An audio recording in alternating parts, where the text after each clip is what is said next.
Okay, great. Well, I think we're ready to get started, and I'd like to welcome everybody here. My name is Eldin Nordier. I'm with the Pro Group for Sony imaging products, and this is actually my fourth year that we're running a panel here at Cine Gear, so pretty excited about this. This one is particularly exciting, as you guys would see, because we every year we seem to do leaps and bounds forward to the next step in filmmaking evolution.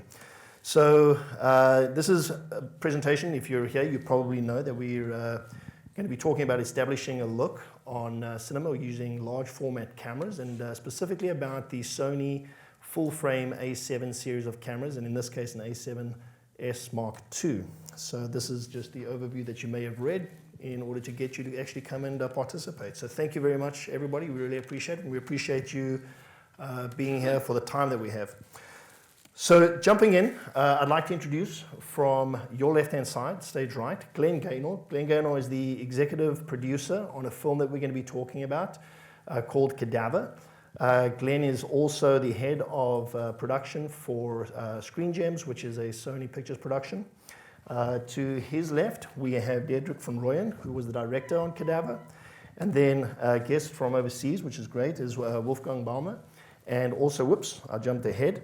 Who is the co-founder and executive director from Vantage. You guys might know it as Hawk lenses. And then Alexander Schwarz, who is joining us as well as the senior director.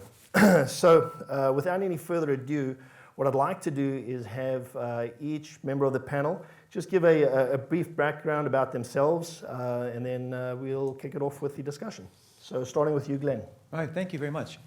So yes, Glenn Gainor, and I'm in charge of physical production for Screen Gems. Some of my films include Friends with Benefits, Think Like a Man, About Last Night, and so forth and so on. I like some of them, right? There's some good films. And our latest film in post-production, Cadaver, which I would love to show you guys footage, but he's still editing. So we're still... 2 more weeks. That process takes a little time, so we're gonna share the story of how we made the film. But before we get to that, what I do is I try to figure out how to make the movies. So we have a whole development team, and we have certain parameters as to how much money they're going to give us to make a film, and from there I figure out how many days it will take to make the picture, where we should make the movie, the kind of construction methods we should employ, and most fun, what kind of cameras we're going to use and what kind of lenses we're going to use. And so that's sort of the background as to what happens first from a studio level. But before it gets to the studio, sometimes we have somebody figuring out the film before it even gets to me, and that's this great guy here on my left. Hello. No, I'm a director. I am here for 2.5 years now in LA. I came from Amsterdam, did my film school there, worked on commercials, movies, TV, and 2.5 years ago I kind of made the jump to LA and to Hollywood and to this whole business. And yeah, it's funny. We had a project set up very early, and then that kind of went away, and then suddenly this beautiful project, and then so we just shot it. So we have a lot of experience in this new crazy method. Over to you guys. Thank you. I'm Wolfgang Baumler. I'm one of the co-founders of Vantage. Vantage is the company name, but more known here is Hawk. Hawk is our lens, our brand name. And I'm in charge of developing lenses since more than 20 years now. Yeah, and that's my background is technically, and also I was on the film set as a camera assistant, as an operator and cinematographer. So combining both worlds seems for me very important when start to design lenses. Alexander. So my name is Alexander Schwarz. I work for Wolfgang. I'm the senior director of key accounts worldwide. What does that mean? I joined the company 14 years ago, and in that time I established a lot of relationship with cinematographers, productions, producers, directors. So whenever a cinematographer, a producer wants to make a film with Hawk lenses, wherever that might be, I make sure that hopefully I can help them and get them the lenses and make sure they establish the right look. And it's not only a business of renting lenses like a car rental, but also a deep collaboration with the creative people in order to make sure they really know what they get, or maybe they don't know what else we have, and work out with them the right tools for that certain project, which is a lot of fun and also challenging and interesting. So yeah, that's what I do. Okay, so I think we're going to kick this off with asking Glenn, we want to know the genesis of the project, and I think that's what everybody here is to see. It's going to be starting off with looking in terms of how did this project get started, why the choice of the A7S Mark II camera, and then we'll move into why the choice of Hawk, and we'll talk about the creative process, and then also the workflow process. So that's what you guys are going to get out of this discussion today. So Glenn, let's start off with you. How come the A7S? How did the project come about? Where did Cadaver come about? And why this film with this combination of camera and lens? Well, look, I love making movies and telling stories, and stories are not just the so-called major motion pictures that we make at the studio. The stories start with us personally as well, and that can be our passion for photography. I have the A7S Mark II, and I've got kids, and I'll get out there and photograph them and capture moving images with them. And when I really delved into the A7S Mark II, I was really blown away with not just a still image, but the moving image. And I have a benefit that I got a 44-acre studio in Culver City, and it's got a lot of big screens, right? So I walked into one of the movie theaters, and I said, do me a favor, could you put this on the screen? It's about that size. And just want to see what it looks like, and forgive me, it's my kids and so forth and so on, but I did my best to shoot it. And we looked at it, and I said, it looks pretty good, doesn't it? I said, yeah, it does. And then I went out, and I actually ran a camera test, and I called up a friend of mine, Brian, over at Red Rock, who's right over there, and I said, could we maybe get an A7 and put maybe a little cage on here, and I've got some lenses at the studio, and let me see how few people it will take to tell a story. So I went to Craig's, it's a little restaurant in West Hollywood, and I know Craig Susser, and I said, Craig, can I interview Ashley, and we'll do a little 5-minute show, and it's for my camera test, and we did. And I cut it together, and when I screened it at one of the post houses, I asked him to color time it, and as we're color timing it, I asked him if he could guess what camera I used, and he guessed Alexa. He guessed 55. I said, no, it's an A7S Mark II. He said, really? He said, it looks pretty great. And that was sort of the inspiration to say, I think we can make a movie on this, and we delved into it deeper. It's important for me to always push the boundaries, because when we're making a film, I don't know why it is, but they only give us so much money, right? I wish they would say it's unlimited, but they don't, right? I thought it would be more. I know. I came all the way from Amsterdam, and I thought it would be more. Yeah, you say I'm doing a Hollywood film, right? Did it for the same money as I would do in Europe. Yeah. So I figured, this is a great democratizing tool, because this camera is not a multi-$1,000 camera. It's something you can buy at a brick and mortar store. So we pushed the limits and tested, and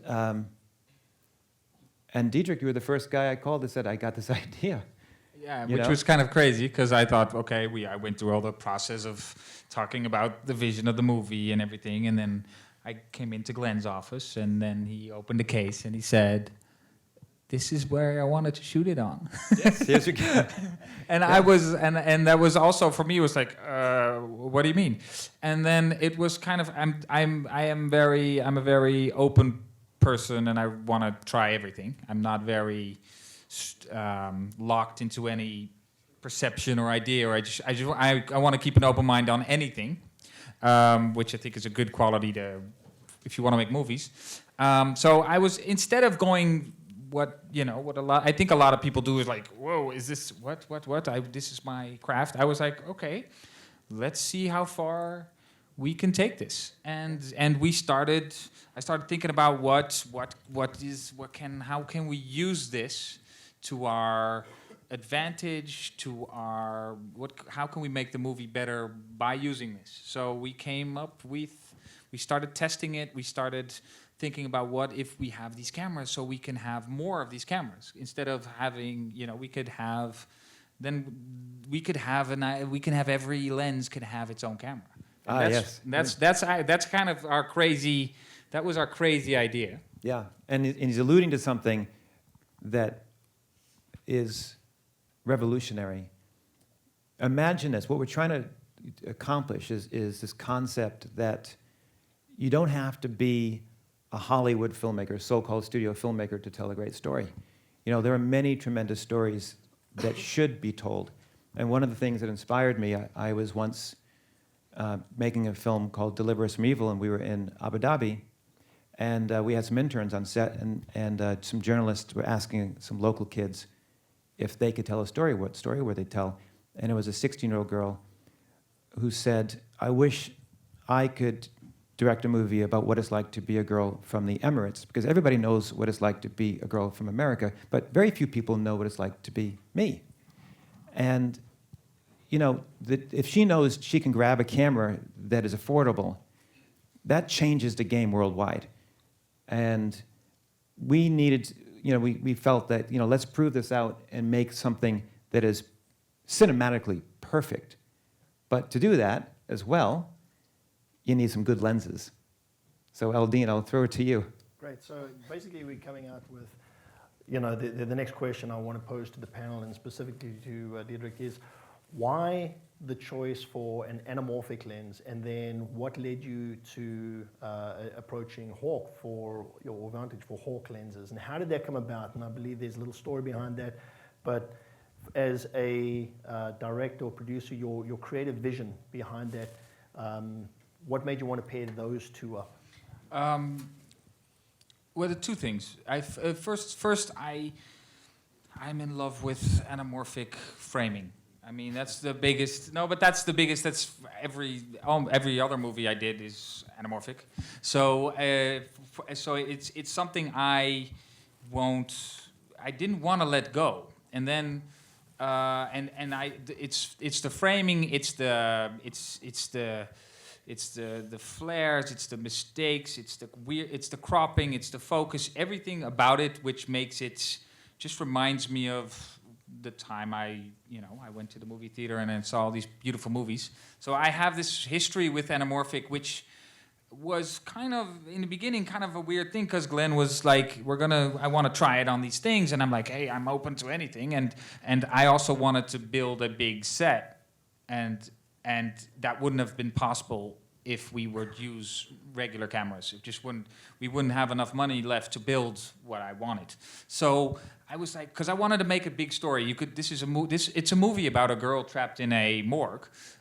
So you can make a really small morgue. You can make it very small, feel like a small movie. But I wanted to make it feel as big as we can get with the smallest camera we could get. So it needed it to be huge, and so I wanted to make it like a real Hollywood movie. So to be honest, I was just so inspired by Glenn to try to make it as big as I could make it for the test as well. So I wanted to test it.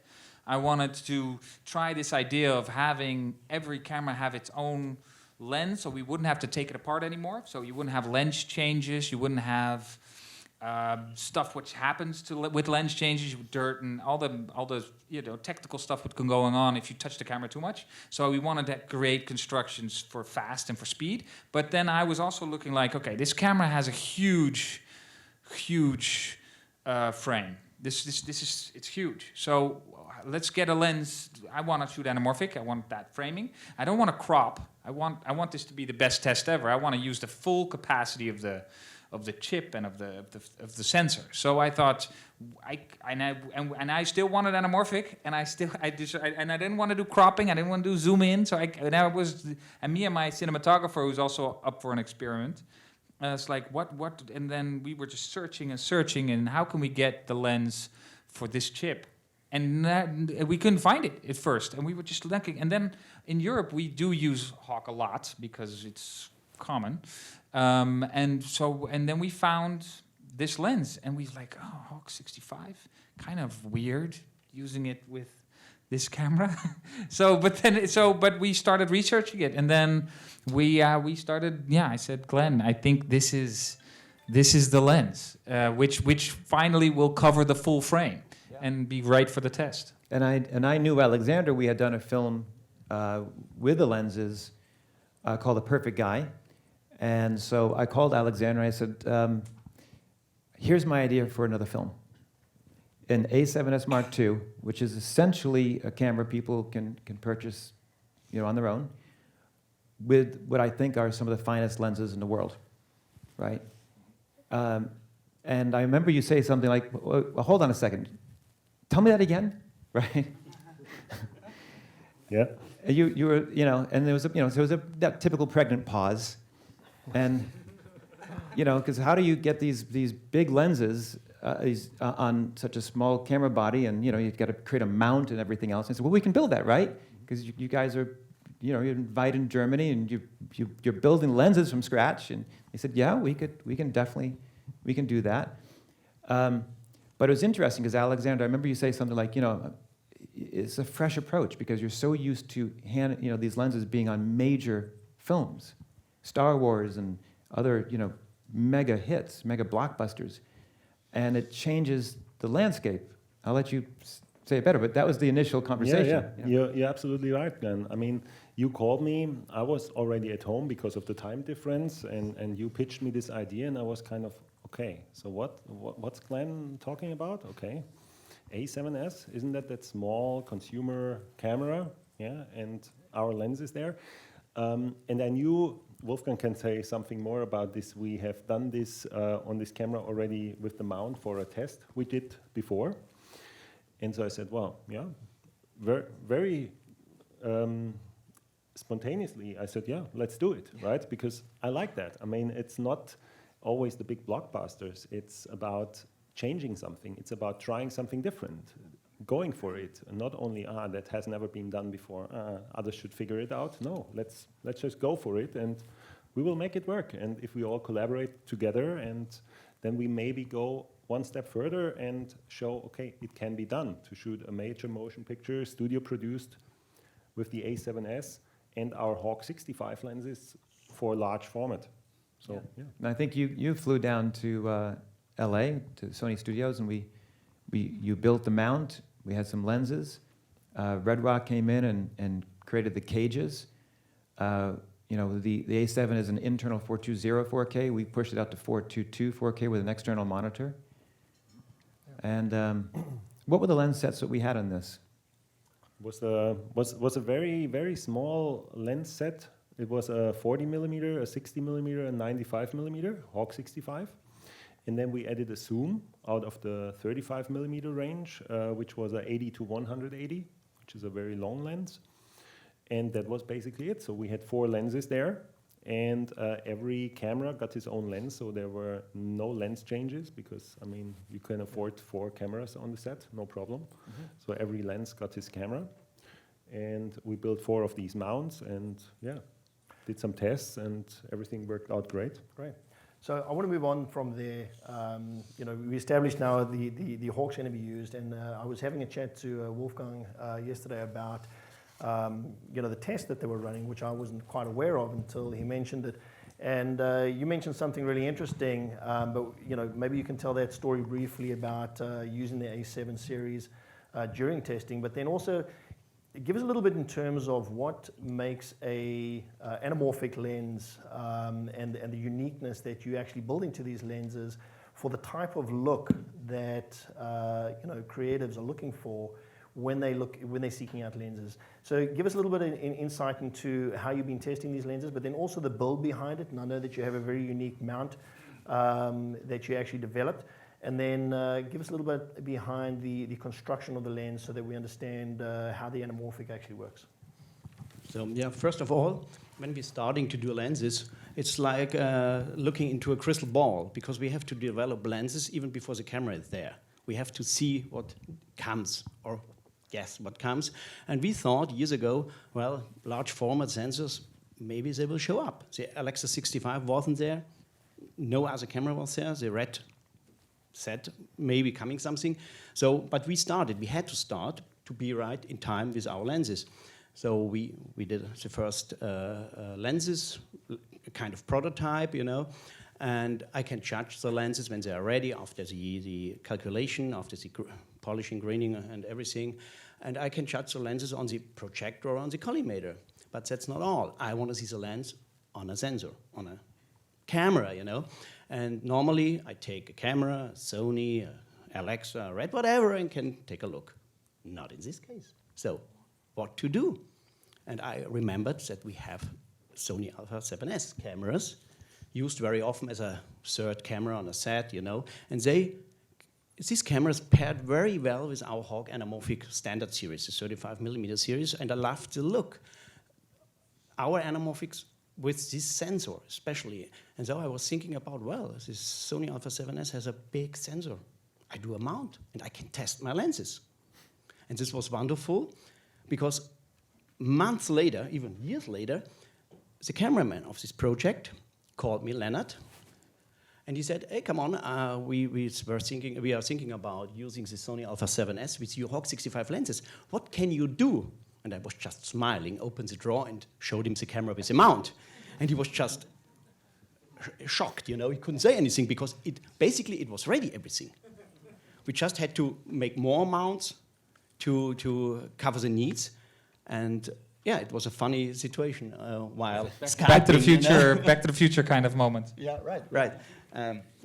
Yeah, and our anamorphic lenses, you know, we are since more than 20 years with anamorphics, and we love anamorphic. I love anamorphic. I have the same background than Diedrik. The old films I saw, anamorphics, this was the greatest for me all the time. The old James Bonds, you know, wow, this is a picture, you know. And when we started doing anamorphics, we did the anamorphics for film time. And these anamorphics had to be good, better, best.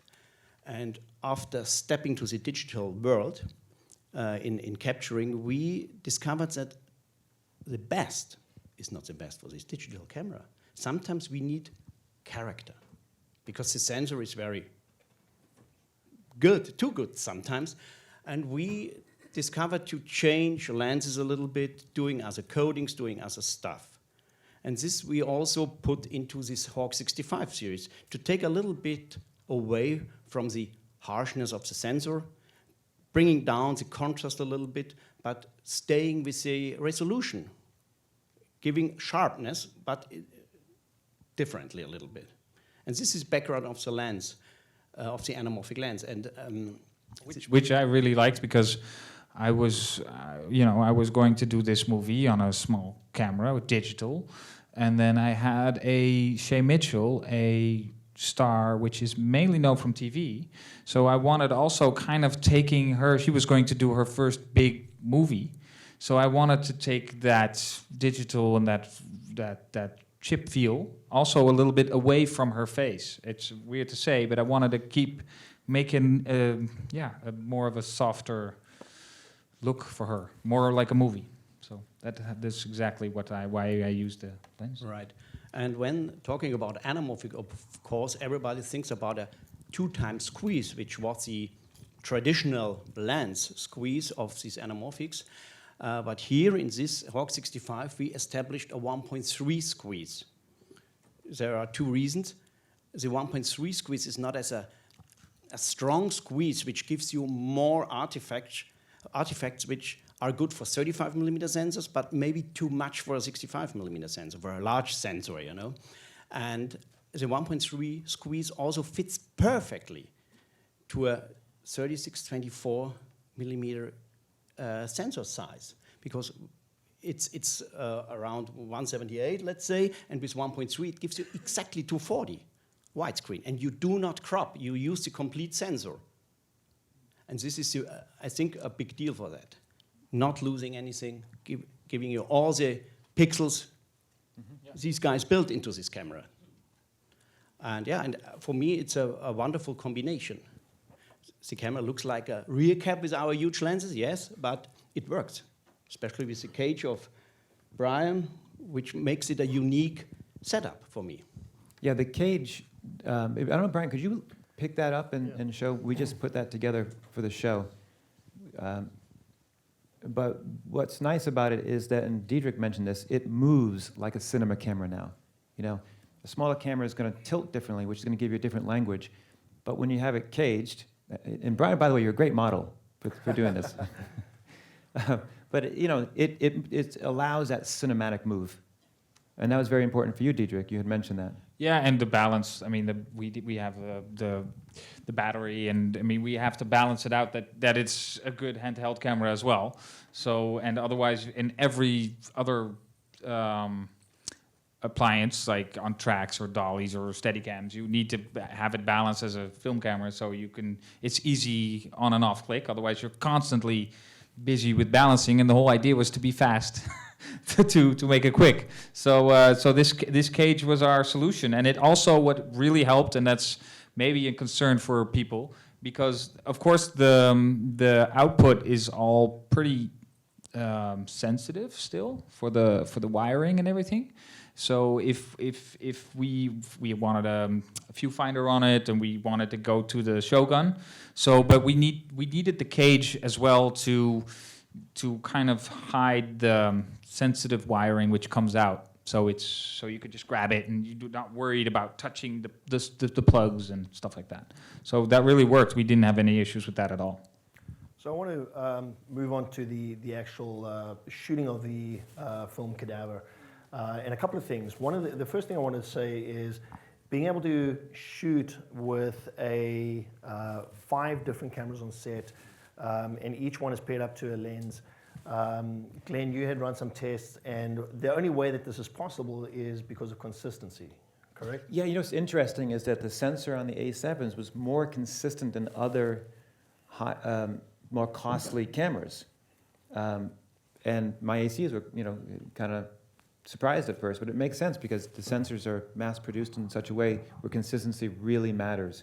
So when we put those under the technical microscopes, we noticed that these cameras in the color space lined up beautifully, and the movie is ACES as well, Academy Color Encoding System. So you know the look that we created on set, which was a lookup chart created in this case the Shogun. You could also do it in the Odyssey. Was then followed through to Finish Post in Boston, the post-production facility that handled the dailies, and that was. That color space was moved into editorial, and then we can color time actually off the computers in editorial, and then do the final DI, being quite consistent all the way through. So then, Diedrik, this actually helped you tremendously in terms of shooting because you didn't have to worry about one camera with different lens changes as we discussed already. But this allows you then to move extremely fast from one scene to the next, or have 2 different looks with the same scene with 2 different angles, and know that you're going to have a consistent look and feel with your end result. Yeah, there wasn't any differences between the cameras. Not that I remember. The only thing is, there's no. I think we even had. I think we had one issue where something was wrong with the Shogun, so we had to. We recovered it with the internal chip of the camera, which we also, as a backup, we also played. So we had 2 things going. We had the. That's an interesting point. Yeah, because there was a moment where data, just like what happened, nobody could explain, but we were also recording internally, and so if anything, God forbid, did happen, it was like, well, we have it in 420, and we'll see if we can recover the 422. We eventually did, but there was this 2 or 3 days little stress bomb. But we were like, we haven't lost it. And to be honest, that was a close-up shot of Shay, which is also made it a little easier to recover because it wasn't too great. Talking about the sensor, we all know that the A7 is a beast when it comes to shooting in low light situations. And a lot of the situations that you were shooting, tell us a little bit about your set, shooting with available in low light. And I believe there was a scene on the roof that you used very low light and you were able to expose. And I'll let you tell a little bit more about the sensor. The sensor. I mean, we were producing this movie, and then we were doing this test with these cameras, and I also we actually really got to test it. So we had like a 2-week exterior interior day on location, and then we had a 3-week studio situation. So it's not that we tested this camera or this system or these lenses or this combination in a fully safe environment where we wouldn't really give it hell. But we did give it hell, because we went. It was Boston. It was cold. It was rainy. It was. I mean, we tested it in every circumstances. So which was actually a good thing. And we came on. We had full day, full sun, rainy, overcast. We had cold nights. We were on top of a building in Boston where we had actually not a lot of light. So we had not anything actually, to be honest. We just shot it with a couple of lights to light the actress, but we didn't. The background just let it rip, I think it was beautiful. You had digital Sputniks at 10% power level, I think, right? Yeah, we had too much power. Yeah. We had to fully open up to see the sky light, or how do you call it, the high rise, and then we had to pull down everything. We were doing very low light stuff, which is also another way of thinking, because what the cool thing about this system is we actually took one lens and this system, we just brought it on our Scout, and we shot pieces of it to see what it would do if we didn't do anything. So like it's actually the other way around. It's like it's almost when back in the day when you're in film school, you have to be so minimalist to see what you could, because you don't have that much money. But here it was different. Here was like, what can we actually get from the camera, and what can we get from the image, and what do we actually need to order and that's a great way. Glenn must love that. But it's a great way to also think. I mean, you also have to. These cameras are getting better and better and better. If you got to use that their power, I think. So Glenn, the shoot was how many days? 25. 25. And how does that affect you in terms of a major motion picture studio? How does it affect you in terms of looking at the future and what that actually did for this film? We made a film that looks incredibly above and beyond the budget because of the way we were able to move quickly by just grabbing the cameras, because we were employing what I call subtractive lighting. So you can go into a location and say, we got to block that street light. That street light's pushing off too much light here, and still have those beautiful cinematic close-ups and so forth and so on. It's almost like you're lighting the close-up and you're embracing the billions of dollars that cities like New York have spent in lighting and saying, oh, they've done that. That looks good, Times Square. I like it, but can we turn those lights off? You know, yeah. It's really opened up the world of possibilities for us in location cinematography. And I think the word I've heard being used is the democratization. You know, it literally becomes something that opens it up to, you know, like you said, film students to major motion pictures and everybody in between having the ability to go out and shoot something that they never had or wouldn't be able to without the proper resources in the past. Yeah, that's true. It's emboldening. It's an incredible feeling. But also, if you're a documentary filmmaker, these are fantastic tools. I mean, you know, documentaries are becoming more and more cinematic. You know, it's the vision, the visual is so important to how you tell the story. And also as filmmakers, knowing that if Diedrik has a story that, in our particular case, had a tremendous set on a soundstage, on an 18,000 square foot soundstage, shot on location in Boston. But if you wanted to go to a place where maybe it was a distressed area of our planet and wanted to get in sort of covertly, you can do that now. And that's helping us tell our stories. Yeah. So maybe, could you tell us a little bit more about how you got the look out of the camera, the type of settings that you would use? You've got this perfect match of a large sensor with a beautiful anamorphic lens. It's rigged up. You have different focal lengths that you could use.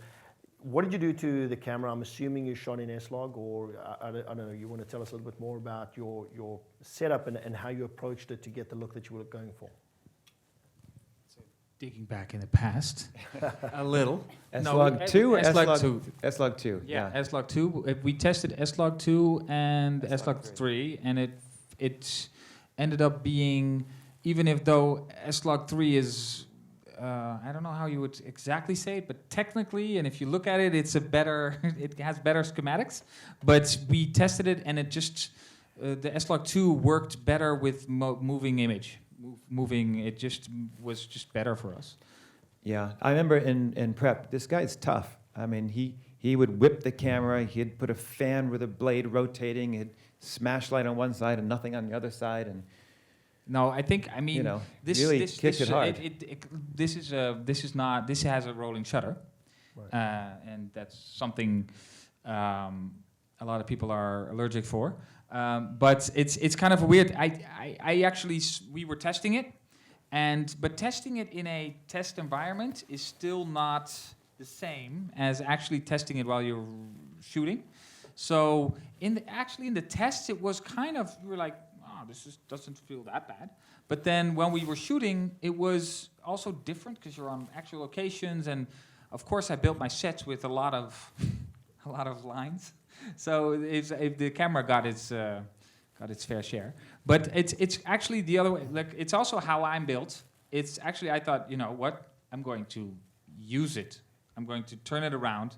I'm gonna make it my look. Because look, her world goes crazy, and she's going darker and darker. So I actually used the rolling shutter a lot to kind of make her world flip. I actually have scenes where I just would constantly shake the camera, and then you would get a little weird artifact. I mean, I did some crazy stuff with it, and it's all in the movie, and it actually works as if I would have put like an effect on it.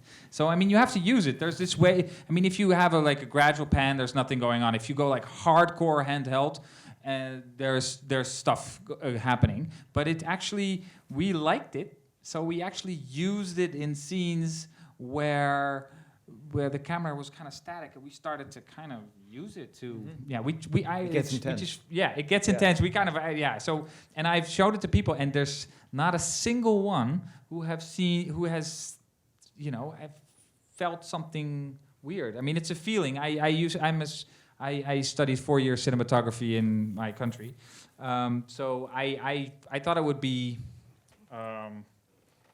stricter on this, but I actually kind of worked with it. Well, You have to work with it. It gives me a little sigh of relief, because all we hear from the manufacturer's side is rolling shutter. It's not a global shutter, but embracing it as a creative tool, this is the first time I've heard anybody say that, and I think it's great. I think, I applaud you for doing that. I think, we're all looking forward to seeing, how that's going to come about. So at the moment in the process, we're in the process of editing at the moment. What is the timeline for the film, or is that something we talk about, or is it a process that you guys are working on? Are there other projects that you're thinking about in terms of using this setup, or even just the A7S? Or how are you looking towards the future based on the experience that you've just had? Well, you talk about the release date. I think it's the 2nd of February. And we also did a lot of testing with it in the sense of blue screens. We have a creature and stuff like that. So we have tested it blue screen, green screen. We did all those tests, and all that material which comes back from the effects guys they can really work with it. It's 10-bit, so it's not 16. So it doesn't affect our post. No, the post has been great. The CG guys were very happy with it. It's been great for close-ups and everything. Until now, that's been working great. And you're busy with your next project. Yeah, I mean, it's no fluke. We're on to our 3rd movie shot with the A7S. Our 2nd film just wrapped principal photography. Dan Lashton was a cinematographer, Proud Mary with Taraji P. Henson. And we are doing a 3rd film with Vantage, and that film is called Slender Man, and that shoots in a couple of weeks. It's really working, and it's allowing us to tell bigger stories. That's great. So if we had to start, we've just heard from you two guys, Glenn and Diedrik, from Hawk's perspective, is this something, is this something that you may go to some of your other clients per se that you speak to and say, hey, have you thought about using, this combination of a large sensor A7 with anamorphics? Have you had anybody come to you based on that, and how are you going to approach it going forward? It's a good question, yeah. I mean, we tried it the first time now, and we saw it worked, and I've also visited you guys on set and saw how the shooting was going on. And as we talk now, and when we see the film coming out, we all see that it worked out, and it probably looks great. And so it's another option now. So we tried it, it worked successfully, and now we can really go forward and have this as an alternative for all the other filmmakers and saying, hey, what about this? Don't you want to pair the A7s with the Hawk65s, right? Maybe they don't go for the whole feature film and using that, but they're using it partially or for their creative vision when they say, that's the right choice to use this setup, or for the entire feature film, right? If you need a small camera with a large format sensor, I mean, that's the smallest large format sensor camera that's out there yet, and I mean, I think it will be for a long time, because all the other manufacturers' cameras will be bigger still. So it's another option. I mean, for me, from my point of view, it's a future of filmmaking, having a lot of small cameras paired with the lenses on the set. You are fast, it's reliable, you don't have issues with lens changing, with dirt or anything, and from the technical point, you can pair the lens exactly to a one sensor. And this is something that's also very important. Some lenses need another spec, and for example, the wide angles and to the telephoto, and you can consider this. And this is, for me, the perfect solution. Not one camera and a set of lenses. No, a set of lenses with a set of cameras. Mm-hmm. For me, that's the future. Yeah. Well, I've always said, the glass is the very first thing that is seen. The sensors behind the glass. What you guys build is such an important part of our story, and pairing that with a sensor is the way I think movies should be made. And I also want to add just something, what I love about your lenses, and Alexander said it, so I'm stealing from you, but I'm giving you credit, and that is, you look at an anamorphic lens, we oftentimes say, we talk about critical focus, but if you look at anything we do when it comes to composition, probably 70% of the image is out of focus. And there's a tremendous story being told in what's out of focus, and these lenses do it better than any of them. So I think we're getting to the end of our presentation in terms of time. I know some of our panel members have to move on to some other things. We have about 5 to 7 minutes left as well. We want to open it up to questions from the audience, and I'm sure you guys may have a lot. And let's stump the panel. Do we have extra mics? Just grab one of yours. All right. There we go. Thank you. So in terms of efficiency, you had 25 days, I think you said. Am I guessing that you were shooting with 4 A7s, each with their own lens? Is that how you did it? Yeah. Great. Okay. Yeah, Sorry, yes. Yeah, for A7s, we had a couple of backups just to be And on the yeah, safe we had side. backups so as it's well. and back as well. Yes, we had enough backups with us. Right, and everything's rigged. Then you have cage. You built them all out the same way. We did it. We really wanted that system to work. So we had 4 cages, 4 lenses, 4 cameras, 4 Shoguns, 4 follow focuses. We just built I think we had one issue with one of the viewfinders or something. We had to change it sometimes, but we built it as a system which worked completely. Just grab and shoot. And you were putting the Shogun. They were the commercially available Shoguns, the right, and you just mounted them on the camera and used it as a monitor as well. Yep. And did you ever use the cameras cross-shooting, or did you just shoot single setups each time? No, cross-shooting as You well. cross-shot. Did you do a lot of that?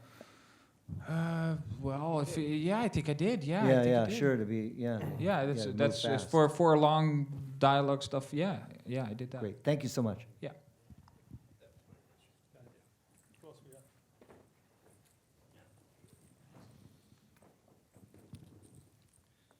Hi, I'm just getting ready to shoot a short film comedy next week, and can you talk a little bit about how you compared maybe internal shooting versus external shooting and what the difference is in compression and settings and stuff like that? Well, that's the interesting thing, is that we were pushed to that when we had something go down on a recorder. And editorials said it would match. They said, this will work. We always want to be 422 if you can, but 420 is still very good. I think you may notice it most in your wide shots. In close-ups, you won't notice the difference, but I think in your wider shots, you might see some difference between the compression bits. It depends also for what you're shooting. We're going for a cinema movie. We're going to blow it up huge, so we wanted to get as much as we could. Yeah, this has to play at the Dolby Theater, at the Grauman's Chinese. It's got to be big. So more was better for us. Okay.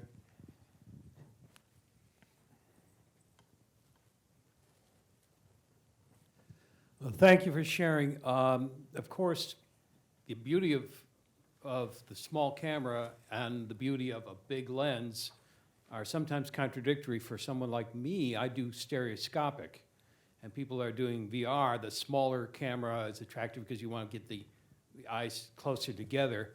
Have you considered what things you can do with this for stereoscopic applications and the larger sensor, for example, for being able to put two side-by-side images on a single sensor, or things of that sort? I personally want to do 180 with 3D in the middle and having two eyes that are overlapping to create the 3D in the center.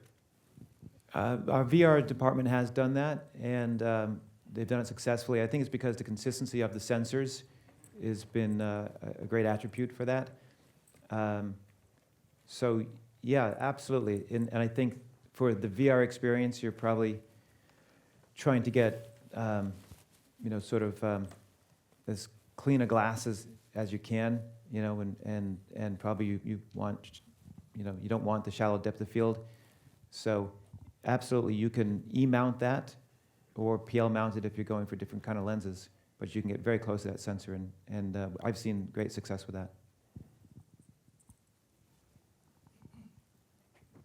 Hi, any problem with overheating or contiguous shooting, 30 minutes? I know you had 4 cameras. Were all 4 rolling, or did you roll A and B camera? I mean, how We did A, B, and sometimes we had we had something on the floor to be so it's I got to think back, to be honest. It was November, December. I don't remember a lot of that stuff going on. No, maybe it happened once or twice or something, but that's not, I mean, with any other camera it would be more. I don't think we didn't have any. I don't overheating. remember. I don't remember overheating it. I mean, I was afraid it was going to be too cold, to be honest. But it was pretty cold, and we had no. I don't remember overheating at all. No. No, I think like anything, you're making a film and you've got a lot of technicians, and somebody forgets to plug something in. The usual stuff is okay, no, this one's got to go here. It's more of the GAC than anything else, but the camera body itself didn't have any issues. No. Other than the cage and the Shogun and the lenses, obviously, were there any other accessories that came into play that helped this camera function more like a full-size cinema camera? Small HD video monitor. Small HD. We had the battery kind of helped a lot for the balance as well. So we had those. No, let me see. That all worked. Follow focus? No, that's it. Yeah, red rod this follow is actually focus. it. Yeah. No, we didn't do anything extra for balance or anything. No. So the battery was USB powered out to a brick? Yes. Yeah, Bauer, right? Yeah. Mm-hmm.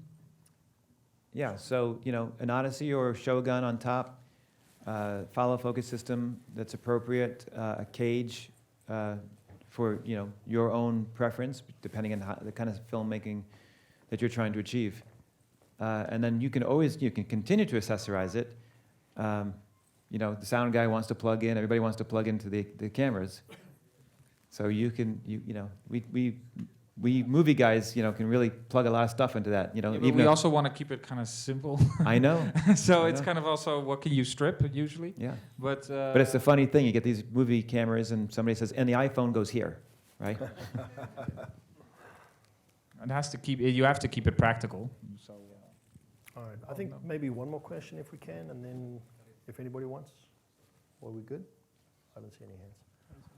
All right. Well, thank you so much. I really want to thank our panel. I'm super excited to see there have been a number of motion pictures that have already been released that have been shot with A7 series, but nothing to the scale where it's a major motion picture and certainly not using anamorphic lenses. And I think this is going to be what I anticipate to be a game changer in the industry. And I think you guys are pioneers, and I want to thank you for that, and really appreciate you being here at Cine Gear and traveling very far. So thank you very much again. Thanks, Thank you. guys. Great. Thank you.